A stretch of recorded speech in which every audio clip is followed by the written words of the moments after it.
Welcome to the Growth Snack. Today we are plunging into a really widely discussed and sometimes controversial book, Jordan B. Peterson's 12 Rules for Life, an antidote to chaos.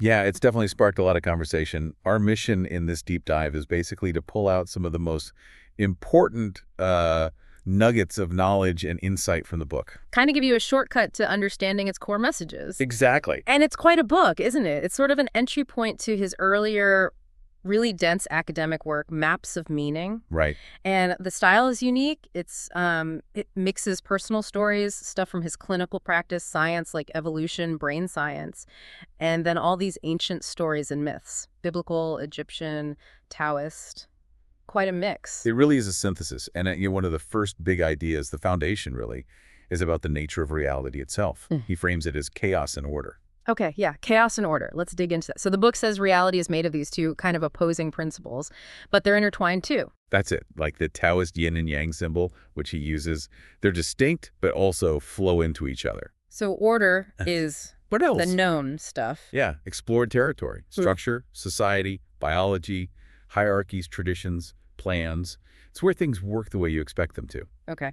And chaos. Chaos is the flip side. It's the unknown, pure potential, kind of formless, like in Genesis 1 before creation kicked off. Yeah. But it's also a kind of dreadful freedom. It's where your expectations just get shattered. Then he connects this to evolution. How does that work? Well, the argument is that nature is fundamentally conservative. It builds on what's already working. Things change, sure, but at different speeds. Think leaves change faster than trees faster than forests. It's like layers of chaos and order. Nested layers. Exactly. And the most real unchanging order the book suggests is stuff like the dominance hierarchy.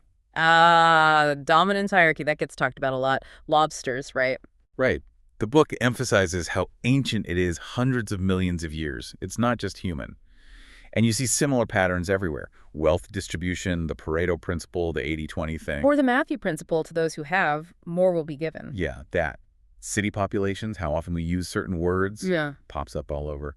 The basic pattern is that winners tend to take most.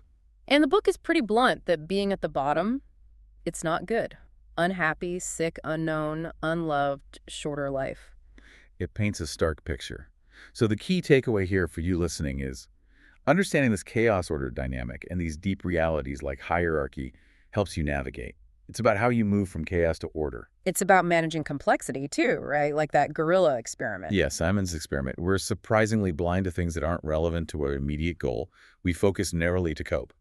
Which kind of leads us nicely into the next big idea, finding meaning and justifying suffering through sacrifice. Right. Because the book really pushes back against just chasing happiness as the main goal. It mentions people like Solzhenitsyn who endured horrific suffering. Life has suffering. That's a given. So if suffering is inevitable, what's the antidote? Meaning. That's what the book argues you need. Meaning comes from developing character because of suffering, not in spite of it. Great stories always show this, right? It's finding that balance, that path between chaos and order. And how do you justify existing then with all that suffering? By living properly, tolerating your own self-consciousness, knowing you're fragile, mortal, capable of being hurt without falling into resentment, envy, or wanting revenge. And crucially, avoiding what the book calls totalitarian certainty, that rigid belief that you have all the answers. And sacrifice is key here, giving something up now for later. Exactly. Sacrifice and work. Giving up present value for future value. It's framed as uniquely human, this delay of gratification. A beaver builds a dam by instinct. We choose to sacrifice for a future goal. The book uses the Garden of Eden story here, doesn't it? It does. Eating the fruit, gaining knowledge of good and evil, is realizing your own vulnerability, your nakedness. We know how we can be hurt, which means, terrifyingly, we know how to hurt others. That's self-consciousness. Heavy stuff. Then the Cain and Abel story, too. Yeah, representing that internal conflict. Cain fails to make the right sacrifice, gets resentful, and it leads to murder. Then you have the archetype of Christ, presented as the ultimate voluntary sacrifice for the improvement of being. So the nugget for you is, meaning comes from taking on suffering voluntarily through sacrifice aimed at a better future. Resentment is the path to, well, hell, basically. Which ties into the third big idea, the necessity of truth and the danger of lies. The life lie. What's that about? It's not just a white lie. It's deliberately twisting reality to get what you want, based on arrogance, thinking you know best, and this underlying belief that reality is just too awful to face head on. Milton's Satan in Paradise Lost is held up as an example. And the consequences if you live this lie. It leads to blaming everyone else. The world's unfair. Those people need to be stopped. Individual lies, the book argues, they add up. They poison society. And deep down, the book claims you know when you're lying, even if you hide it from yourself later. So, tell the truth. Why? What does that do? It simplifies things paradoxically. It makes reality pristine, well-defined, and habitable, as the book puts it. It cuts through the complexity, stops you being swallowed by the unknown, by chaos. Like listening to your conscience, Socrates' demon. Exactly. That inner voice that tells you, no, don't say that, don't do that. You have to listen to it. But telling the truth can cause conflict, right? The book mentions that sword verse from Matthew. It does. Sometimes truths bring conflict. But it's necessary conflict for growth. Like, maybe you have to reject your father's vision for your life to find your own path. That causes friction, but it's vital. So the message is, don't avoid conflict by lying or staying silent. That's deadly long term. Resentment might even be a sign you need to speak up. You gotta face what you don't know. Yeah, face reality. Which brings us to the fourth idea. Responsibility. To yourself and others. Okay, the core idea here is, you're important. You matter. Fundamentally, yes. You have a role to play. So you have a moral obligation to take care of yourself like you would someone you love and value. Earn your own respect. How? What does that look like? Figure out your path. Articulate your principles. Discipline yourself. Keep your promises to yourself. Reward yourself. Aim to be a good person and keep aiming. And this extends to relationships, friends. Definitely. Choose friends who want things to be better for you and for them. It has to be reciprocal, aiming upward. You're not obliged, the book argues, to prop up someone dragging themselves the world down. Choosing people who are good for you isn't selfish. It's responsible. The book uses Michelangelo's David as an example. Yeah, the idea that a great example is inherently challenging. He says you could be more. Aspiring upward like that disturbs people who prefer cynicism or staying put. You become the Abel to their Cain, potentially. So the nugget is, take responsibility for yourself. It's not selfish, it's crucial. And choose your environment, especially friends, carefully because they shape you. Massively. Which leads, naturally, to the fifth point, the incredibly hard but necessary job of raising children. Right.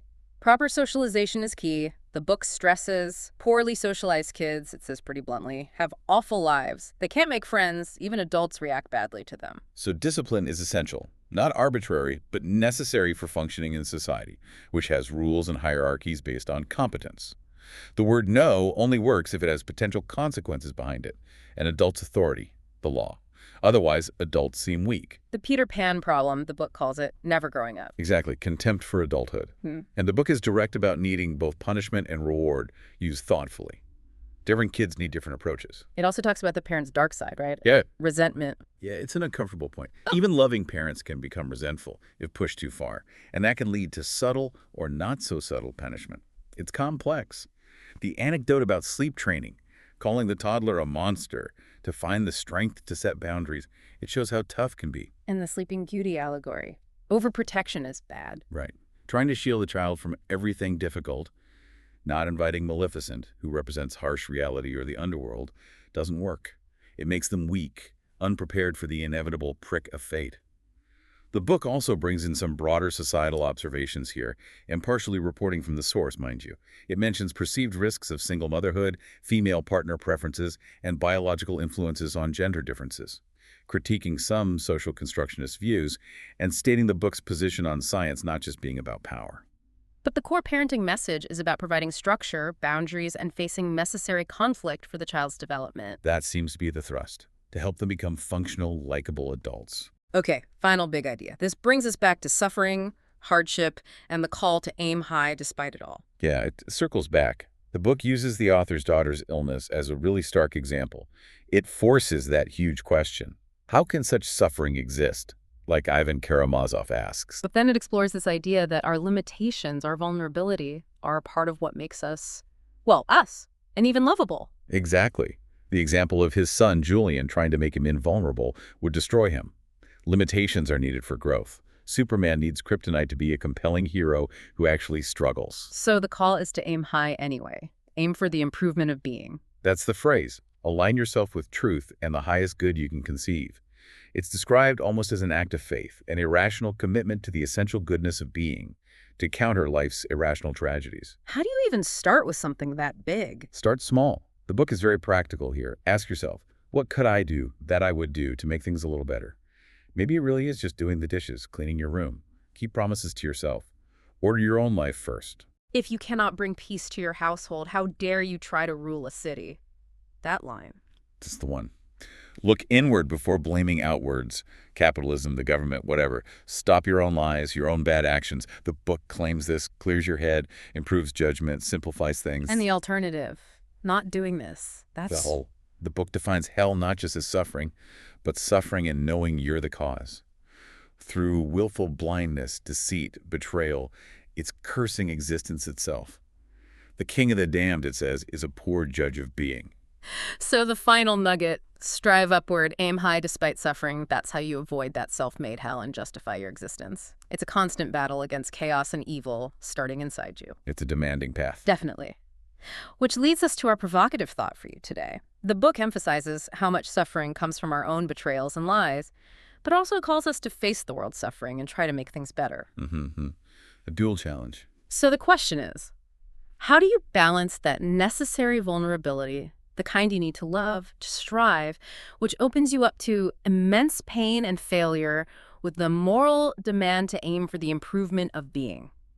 Can you really shoot for heaven without risking hell both inside yourself and out in the world? That's something to really chew on. And that's just scratching the surface of Jordan B. Peterson's 12 Rules for Life, a complex, challenging book. Definitely asks tough questions, offers tough answers, draws from everywhere. We hope this deep dive gave you some valuable takeaways, maybe made you curious to look into it more yourself. Thanks for joining us for this edition of The Growth Snack. We'll catch you on the next deep dive.